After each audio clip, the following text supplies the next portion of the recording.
programa. Bueno, me imagino que usted ha estado escuchando también parte de la entrevista del doctor Maita, hablando sobre esta denuncia que hace respecto al dinero que habría recibido PAT de una empresa creada por los mismos socios. Cuéntenos, por favor. Sí, escuché esta entrevista y también la del día de ayer del fiscal Alave, y me voy a referir a las dos.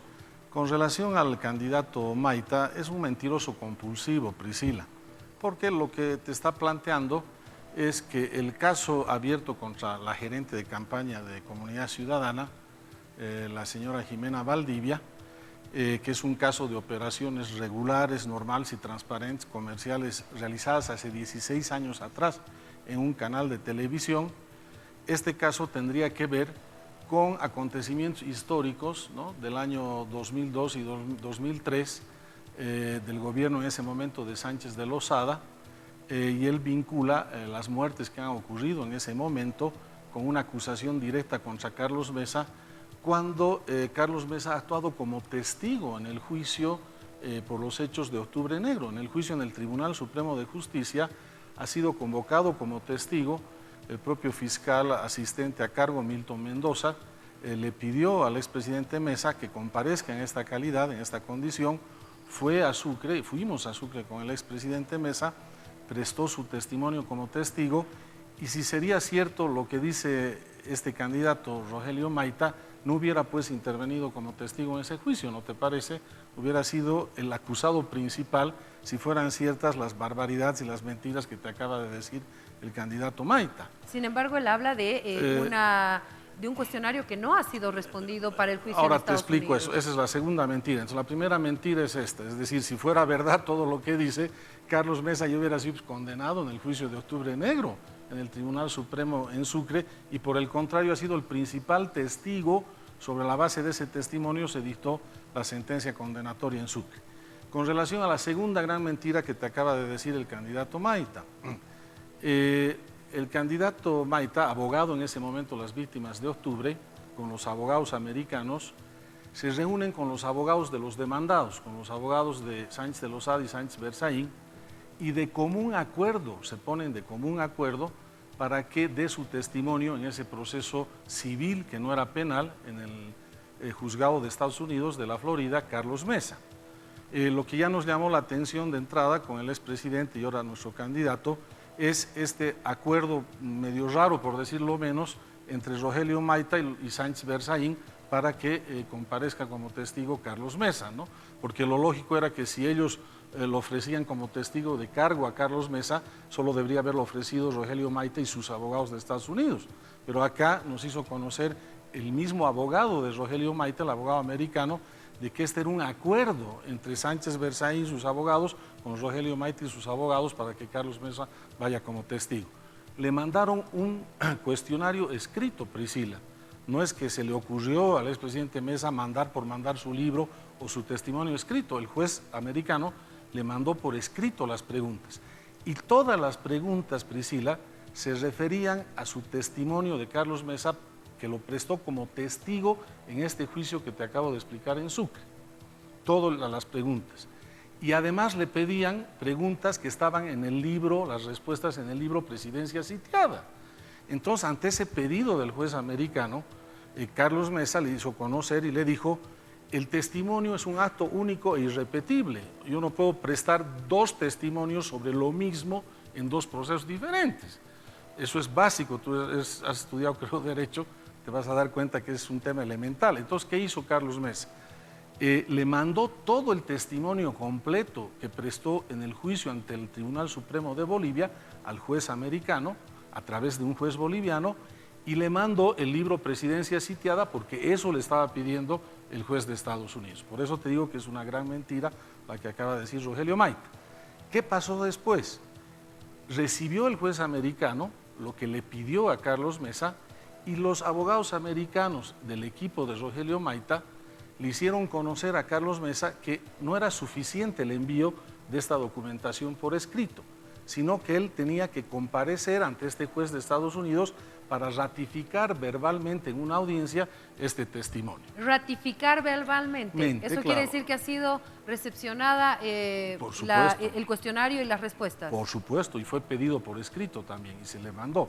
Entonces, justo coincidía ese pedido que le hicieron de que vaya a Estados Unidos a ratificar verbalmente, coincidía, Priscila, con la época en que Carlos Mesa estaba en los alegatos de Bolivia en La Haya en el juicio contra Chile por la reivindicación marítima. Entonces, obviamente, Carlos Mesa les dice a los abogados americanos del equipo de Rogelio Maita, como yo me encuentro desempeñando esta función de vocero de la causa marítima y me encuentro en La Haya en esa época que ustedes piden mi presencia allá, con todo gusto, terminados estos días, que no son muchos días de este alegato, yo estoy dispuesto a comparecer donde ustedes quieran y a ratificar verbalmente este testimonio. ¿Qué pasó después de eso? Se desinteresaron. Rogelio Maita y su equipo, en lugar de decirle, señor Mesa, con todo gusto, venga a partir de esa fecha que usted puede, y más bien nos parece excelente que venga, ellos ya no dirigieron ninguna comunicación y se desinteresaron de ese testimonio de Carlos Mesa. Tercera gran mentira, él te está diciendo que Carlos Mesa no ha ido porque era un testigo vulnerable frente a preguntas acuciosas que le hubieran hecho la parte demandada, que era Sánchez de Lozada y Sánchez Berzaín. Haciendo referencia al supuesto dinero que recibió. Entonces, ¿cómo es posible que Rogelio Maita lo haya ofrecido como testigo si él estaba convencido de que eso iba a ocurrir en ese testimonio? Ahí te das cuenta la tremenda tercera gran mentira de Rogelio Maita. Tú ofreces un testigo que sabes que es invulnerable. Si él estaba convencido de que este testigo es vulnerable, ¿cómo él mismo lo va a ofrecer para que preste el testimonio en Estados Unidos? Entonces, ¿qué es lo que pasa detrás de todo esto, Priscila? Se trata de un caso de PAT y ahora resulta que Rogelio Maita nos aparece con un caso de las muertes de octubre, de las muertes de febrero y toda una fábula de invento donde esto tendría alguna vinculación económica con el expresidente Mesa, es lo que está planteando. Primero, ellos tienen la cobardía de atacar a una mujer, que es la gerente de campaña, utilizando otras falsedades, en lugar de agarrar y de abrirle un juicio de responsabilidad a Carlos Mesa. Si todo lo que dice Rogelio Maita está convencido de que es así, todas estas mentiras, Rogelio Maita, sencillo, proposición acusatoria, presenta mañana, el fiscal general es de ellos. Todos los fiscales en Bolivia están bajo los pies de Rogelio Maita y de Evo Morales. Todos los jueces penales en Bolivia están bajo los pies de ellos. Su fiscal general recibe la proposición acusatoria y en velocidad relámpago va a abrir un juicio contra Carlos Mesa. ¿Por qué no lo hacen? Esa es la pregunta. ¿Por qué no lo hacen? No abren ese juicio, Priscila, porque ellos quieren hacer la guerra sucia que nosotros denunciamos. Porque estamos a 27 días, Priscila, del acto de votación y lo que quieren hacer es denigrar y mancillar la imagen de Carlos Mesa para que bajen la altísima preferencia electoral que tiene. ¿Por qué? Porque Evo Morales está desesperado de perder la presidencia, sabe que Carlos Mesa va a ganar las próximas elecciones y que va a ser el próximo presidente de Bolivia.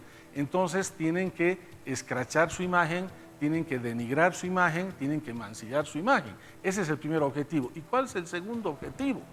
¿Cuál es el aspecto más importante, Priscila, a 27 días de la votación de una campaña? La gerencia de campaña, ¿no es verdad?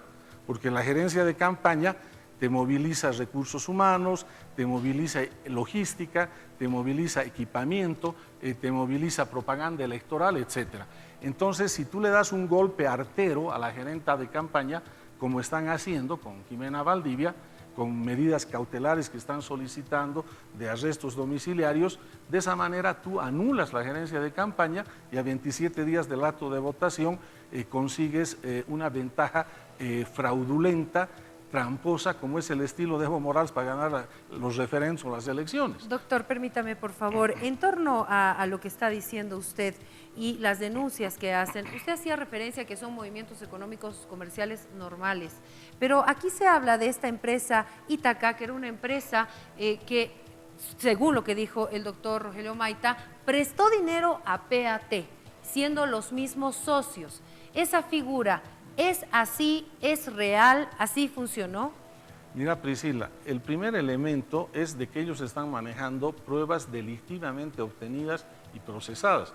Te explicaré cómo nace este caso para que entiendas por qué lo estamos defendiendo de esta manera. Este caso no nace porque hizo una investigación Rogelio Maita. Este caso nace porque hay un admirador de la candidatura de Óscar Ortiz, que lo dice públicamente, que se llama Emilio Martínez Cardona.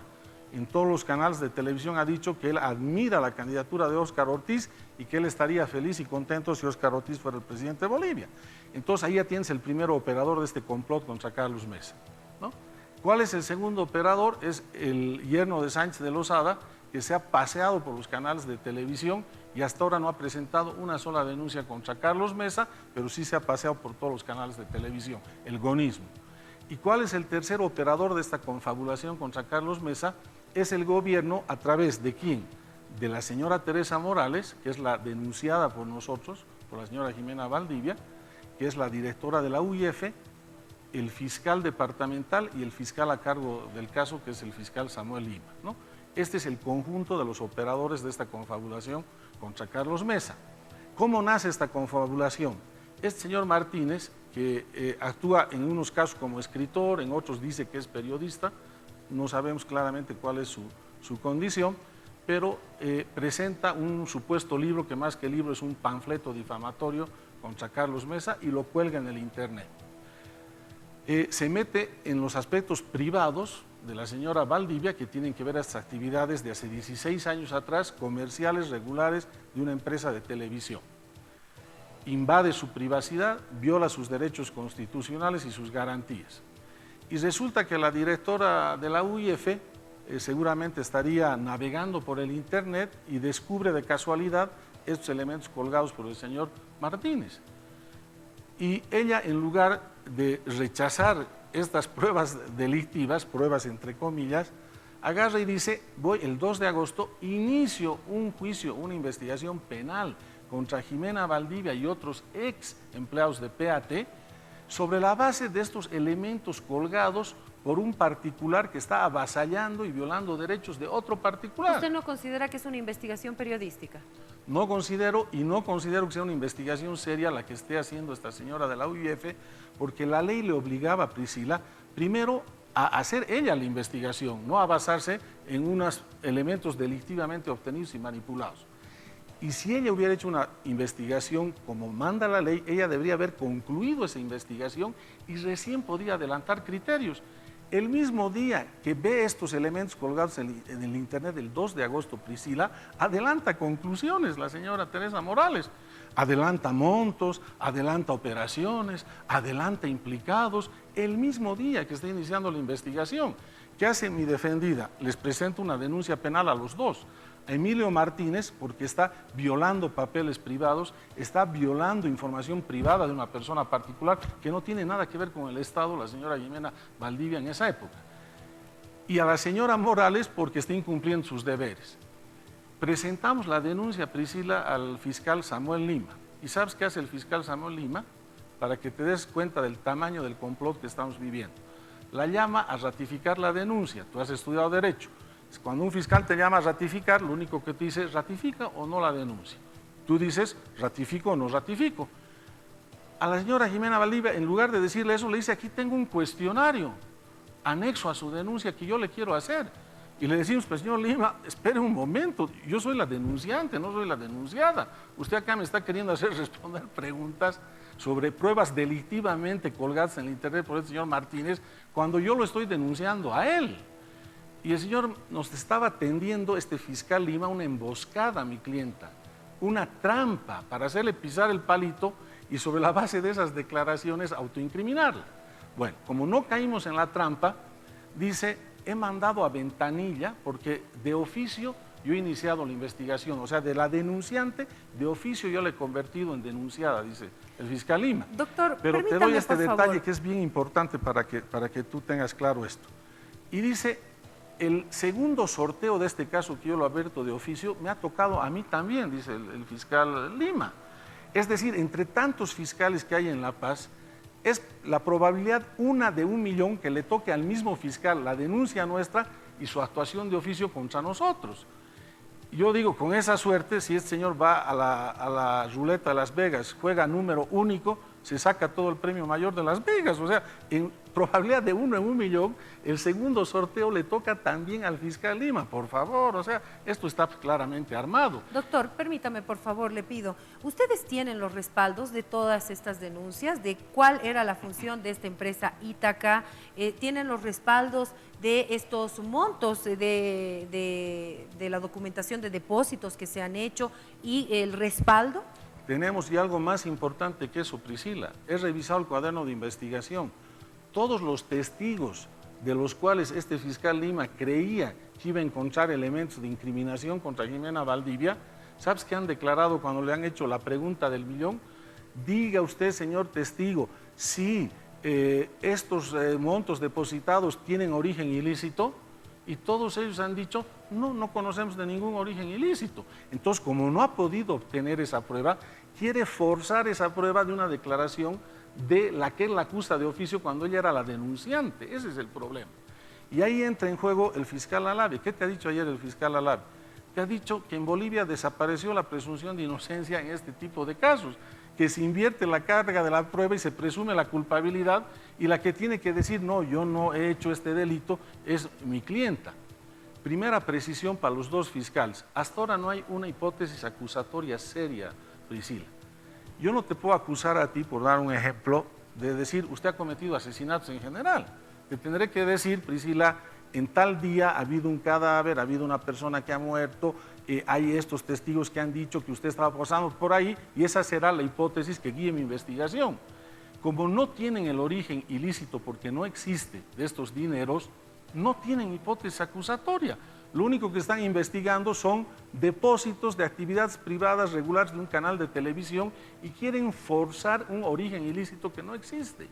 Hasta ahora yo le digo al fiscal Lima y al fiscal Alave, díganle a la opinión pública cuál es el origen ilícito que ustedes están investigando, porque no hay muchas posibilidades. O lavas dinero por narcotráfico, no dicen ahí nada de narcotráfico, o lavas dinero por corrupción, ellos no dicen nada de corrupción, o lavas dinero por contrabando, por trata de personas, tráfico de oro, no nos dicen eso. Ayer el fiscal Alave decía que este supuesto depósito se había respaldado con un pago de publicidad. Hoy el doctor Maita dice que se están manejando 3 hipótesis. Uno, que sea el pago por ser candidato; otro, que salió el dinero de Sánchez de Lozada para pagarle a Carlos Mesa; y el tercero, que sería dinero de gastos reservados. Ya, eso lo dice Rogelio Maita, pero no lo dice el fiscal Lima. El fiscal Lima lo único que dice es que hay unos depósitos que por el monto le parecen sospechosos de hace 16 años atrás, cuando todas las acciones ya estaban prescritas, porque el tiempo máximo de prescripción es a 8 años. ¿No te parece sugestivo, por decirlo menos, que cuando a los 8 años ningún fiscal tuviera abierto un caso que ya está prescrito, después de 8 años más de 16 años, en plena campaña electoral, en la parte más álgida de la campaña electoral, cuando faltan 27 días para la votación, se les ocurre ahora investigar esto? No sé, yo me pregunto, creo que es lo más inverosímil como para creer que sea una cosa seriamente planteada. Fíjate lo que te decía Lave, te decía, no hay la presunción de inocencia de estos delitos. El fiscal departamental no conoce la Constitución, Priscila, es una vergüenza. Fíjate el artículo 116, parágrafo 1, se garantiza la presunción de inocencia. No dice con excepción del delito de legitimación de ganancias ilícitas. Fíjate lo que dice el 121 de la Constitución. En materia penal, ninguna persona podrá ser obligada a declarar contra sí misma. El derecho de guardar silencio no será considerado como indicio de culpabilidad. ¿Sabes cuál es la prueba que tienen?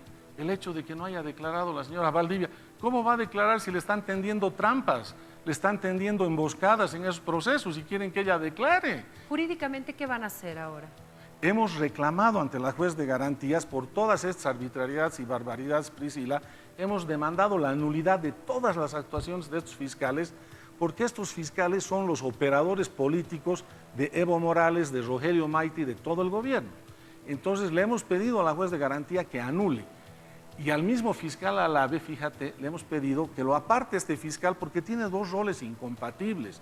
¿Cómo podría ser tú objetiva, Priscila, transparente, proba, si estás manejando una denuncia de nosotros y simultáneamente él de oficio hace un caso contrario a la denuncia y los maneja Lima los 2 casos en simultáneo? ¿Cómo puede tener objetividad? ¿Cómo puede tener imparcialidad? Y el fiscal a la vez se hace el de la vista gorda. Le decimos, apártelo porque este fiscal no garantiza independencia y objetividad, y lo ratifica. Ahora vamos a la juez cautelar y le decimos, todo esto está plagado de ilegalidades, es un proceso político, está plagado de irregularidades, y hasta ahora la juez cautelar no nos responde. Pero ya adelantan ellos la imputación formal porque estamos a 27 días del acto electoral.